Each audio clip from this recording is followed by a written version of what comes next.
in this video I will be talking about things that I actually liked in the Alien prequels. In all my previous videos I heavily criticized these movies, especially Prometheus, which in my opinion ruined the whole backstory of the original space jockey, which I think should have been a biomechanoid and that the whole ship should have been cybernetic, and I think they basically flushed that whole potential down the toilet and instead gave us bald albino bodybuilders who simply dress up as these amazing aliens, so that to me was extremely disappointing. As for the whole idea of them creating humanity, I also didn't like it because it basically made the whole universe seem smaller, everything was connected to humanity all along, so I didn't like this idea, but I would have accepted it if they still kept that element, that creepy Giger-like element of having them be mechanoids. I'd be fine with them looking like humans in the past, but I think they still should have been advanced cybernetic biomechanoids in the future. It would have fit perfectly into a horror atmosphere, and since these are supposed to be horror movies, it would have fit perfectly. And instead we got kind of a Star Trek-like idea, and I do appreciate Ridley Scott's attempts to make this story more than just about monsters, meaning to add some actual fantastical science fiction elements. So the idea of the creators of humanity on the one hand, and on the other hand the creation of humanity, meaning the androids, and also to add some variety to the actual xenomorph, not to have just the same old xenomorph again and again and again. I do agree with Ridley Scott that it wouldn't be scary to see the same exact creature again, and instead have a wider variety of different kinds of creatures. That is something that I do think was right. The problem in Prometheus was that all the other creatures were much less scary than the actual xenomorphs, except maybe that huge facehugger thing, that was kind of creepy, but apart from that all the other monsters were much less scary than the xenomorph. So we had some snakes, we had the worm in the eye, which by the way I do think came from Giger's ideas, because that is something that he actually talked about and was even in some of his drawings. A worm in some, a worm in a living body. Oh, just under the skin, and you see how it moves. Ooh, oh, oh. Yeah, I hate worms and snakes and things like that. It's awful. And so there were a whole bunch of creepy ideas like that, but each of them was much less scary than an actual xenomorph. And only in the very end we got something like a xenomorph, but it was no longer a part of the plot. It was just thrown in there just to show us like here is a xenomorph, but it was not involved in any way in the story, and not even in the sequel. So it was totally pointless. There should have been more monsters that are actually at least as scary as the xenomorph. And the only thing that actually came close was that tentacle monster, but it only appeared briefly, and so that's basically the only real monster in this movie. The engineers themselves also were not really scary. It was basically like a big humanoid, so it was no different than Jason Voorhees or something like that. And so it wasn't creepy, it wasn't scary. Maybe it would have been creepy if it was an actual biomechanoid, as I said it should have been. That would have made it far more creepy and scary idea. One of the first things you start to think about when you're working on a movie like this is how much are we revisiting that look. I mean, clearly if we're showing the society of these engineers, which is Ridley's new take on what that, juggernaut ship, we're going to be seeing a lot more Giger, right? And that was our assumption going in, but as with other things, our geek fan presumptions were not necessarily shared by Ridley and Arthur. So there were ideas about engineer architecture and the styling of that civilization that initially were quite far from Giger, much more monolithic and much more kind of like heavy and simple. So at first the Giger component was almost inexistent because we really went into an architecture that looked as if it was the Giger stuff, but that had been cleaned out. The engineer's place was clean, spotless. We really went into what's the base of that Gigerish architecture without it, without those details. Ridley had a very specific vision, so I didn't feel the need to challenge. But then there were times where I thought, well, let me just squeeze in a little Giger, just a touch. More and more Giger kind of crept back in, and truthfully we kind of tried to shoehorn it back in. We would always kind of try to peddle whatever influence we had with Ridley and Arthur to kind of, stuff it back in. And I think that was a really smart move. And we infused it with that very heavy Gigerish style. And I think Ridley at that point was also more ready for it. I think he just didn't want the Giger style to be the driving force behind the look. And so this movie was a disappointment, but what I did like in this movie was the character of the android David. I think he was very well done. Fassbender is a great actor. His body language, his subtle facial expressions, all of that was perfect. And I even felt like he's channeling Brent Spiner's Data in his performance, so I wonder if it was deliberate or simply he was trying to play a robot, and Brent Spiner also did the same, and so maybe that's the reason for the similarity.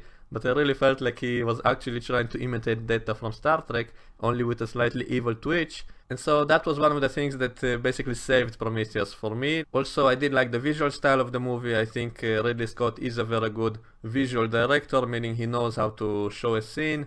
He also used a lot of practical effects, and so everything looked really good. So visually I loved the movie, but the ideas in it were not really fleshed out, not really done properly, and also the movie basically raised a whole bunch of questions without bothering to actually answer them, and not even in the sequel, which was even more disappointing in that sense. Alien Covenant basically ignored all the questions raised by the first movie, by Prometheus, and simply tried to wipe it all away, which felt like a total cop-out. The way they got rid of Shaw was basically like Alien 3, so they basically killed her off screen, which I actually kind of liked because it kind of mirrored what happened in Alien 3, so it kind of fits the whole tone of this movie series of being like a much more darker, nihilistic, horror-filled universe, so always the worst possible scenario happens. And so any character you love ends up dying in some horrible way. And so I actually kind of like it in a way. I just wish we would have actually seen more of their interaction before he actually killed her. I know there is a scene which was not in the movie, unfortunately, that actually showed the Shaw repairing David. I think that should have been in the movie. So I didn't like the fact that Alien Covenant didn't actually answer any of the questions raised and only created more confusion. And the whole idea of David actually creating the xenomorph, I do understand why many people are angry at this. I was also very angry at this when I first heard about it, but once I thought about it, I realized it's not really what the movie is saying. Like, Prometheus already showed that the xenomorph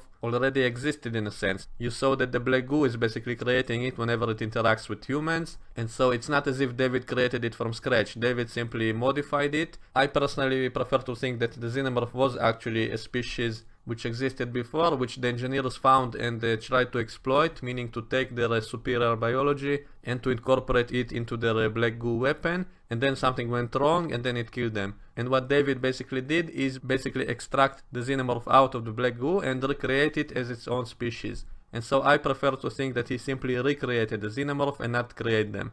That would also solve any continuity problems with Alien vs Predator. That would also allow for the possibility to actually see where they came from originally. And so David maybe thinks that he is creating the xenomorph, but in fact he is simply purifying it and recreating it, so in my opinion. And I do actually kind of like the idea of him creating them because, as I said in one of my previous videos, I never got it why the space jockey would use the xenomorph eggs as a weapon. Like, it makes little sense to me to create a monster to destroy other planets when you have this advanced technology. Wouldn't it be easier to create a virus to do it? And so the black goo is basically a virus, so the black goo actually makes more sense as a weapon than using just the eggs directly. The eggs would also be much less effective in my opinion, and so showing the black goo working as an actual virus spreading in the air and infecting everybody makes a lot more sense actually. Also, if they deliberately wanted it to create monsters, that would really make them very sadistic. And since they are humanoids and they created humanity, I don't think they are that evil. And so I always thought that it would really take like a very creepy, sadistic mind to actually create something like this. And so having the character of David being like an android who went nuts and who loves these xenomorphs and wants them to take over, he views them as a superior biological species, and so he deliberately wants to upgrade it and wants to spread it around. That actually kind of makes sense, so I actually kind of like the idea of him being behind all of this, and he views it as something beautiful, and we as humans view it as something horrific, something sadistic. But since he has no morals, he's simply an android, he doesn't view it as something evil, and so I find this whole idea kind of interesting, and so I don't mind it so much. Also, I think it ties well with Ash in the first Alien movie, because Ash said that it's a perfect organism, that he admires it, so if it was made by another android who thinks the same way as Ash, that would actually kind of make sense. And so this shows that all these androids kind of think the same way, so it kind of fits together well, I think. Also in Alien Covenant we've seen that the second android, Walter, actually speaks in a very similar manner to Ash. Let me do mine, yes? You released it, yes? And so I really love that part because it kind of showed us that all these androids are basically very similar to each other. And so I think it ties well with Ash in the first movie. We've also seen that he has some kind of strange sexual fetishes. Like when he attacked Ripley, he didn't just kill her. Instead, he tried to push a rolled up magazine into her mouth. And so it seems like he had strange, weird sexual fetishes toward humans. And so we see the same thing with David when he attacks Daniels. He seems to want to mate with her or something. It's also implied that maybe he tried this with Shaw and she resisted, and maybe that's why he killed her. And so that's another similar trait, that all these androids do have some form of sexuality which is oppressed, and so maybe that's why he modified the xenomorph to be kind of a sexual creature. That is something I also talked about, and I explained that the xenomorph is basically like a sex monster, and I think that's what made the xenomorph such a creepy monster, that it's not just a killing machine, instead it wants to basically mate with you in a horrible way. So I think that's what made it so creepy. So if it was actually a product of some crazy android who had weird sexual fetishes about reproduction with humans, it would actually kind of make sense. And because he has no morality, he has no problem creating something which is so horrific, so sadistic. He has absolutely no problem with them. He doesn't like humans. He viewed humans as his enslavers. And that's why I don't really hate this idea. I am kind of fine with it. I just hope the sequel will actually answer all the dingling questions which were left by these movies. These movies basically created a whole bunch of continuity problems with the other movies. Like, how would you explain that humanity never found any of those other planets? How come they never found the planet with the engineer ships? Did the Whalen never tell anyone where he was going? Like, no one else in the company knew where that planet was. How come they never sent any more ships there? It doesn't really make sense. Also with this Paradise planet, how come no one ever sent any other ship there? So if there's so much of this technology spread all over the place, and all these xenomorphs have been all over the place, so how come humanity had such trouble finding them again later? So it doesn't really fit with the other movies. So I hope the sequel will actually answer all these questions and tie it all in a way that makes sense. Maybe that movie will never be made, and then we'll have to make up our own theories to explain all of this. And so that's the problem with these prequels. So I don't really hate them. I enjoyed a lot of things in them. I did find them disappointing. In Alien Covenant we had a different kind of xenomorph, but it wasn't really, again, it wasn't really scarier or better than the actual xenomorph we know. It was just slightly different. I think it was actually less scary, and so again it was kind of disappointing. I wish they would have actually shown us a whole variety of different kind of xenomorphs. So once again, this was kind of a missed opportunity. So all we basically got was some snakes, we got a worm in the eye, we got someone who turned into a zombie, and we got a tentacle monster and a humanoid engineer. So that was all we got in Prometheus. And in the very end, when it had nothing to do with the plot, we got something like the xenomorph, but again it looked much more stupid in my opinion. Also, its double jaw looked kind of impractical and useless. And in Alien Covenant we saw the neomorph, which was really not in any way scarier than the actual xenomorph. And in the very end we had just a regular xenomorph. Another thing that I liked in these movies were all the little connections to the old movies. Also, as I said, Walter kind of reminds me of Ash in the way he speaks. Let me do mine. Yes. You released it. Yes. Also, there were other things that were similar to the original scenes. In some instances they were done even better. The way they showed how this helmet actually melts from the acid, it looked really good in my opinion. That is something we didn't actually see in the original Alien. We didn't actually see how the facehugger got through the helmet, and so I really loved how they did it in this movie.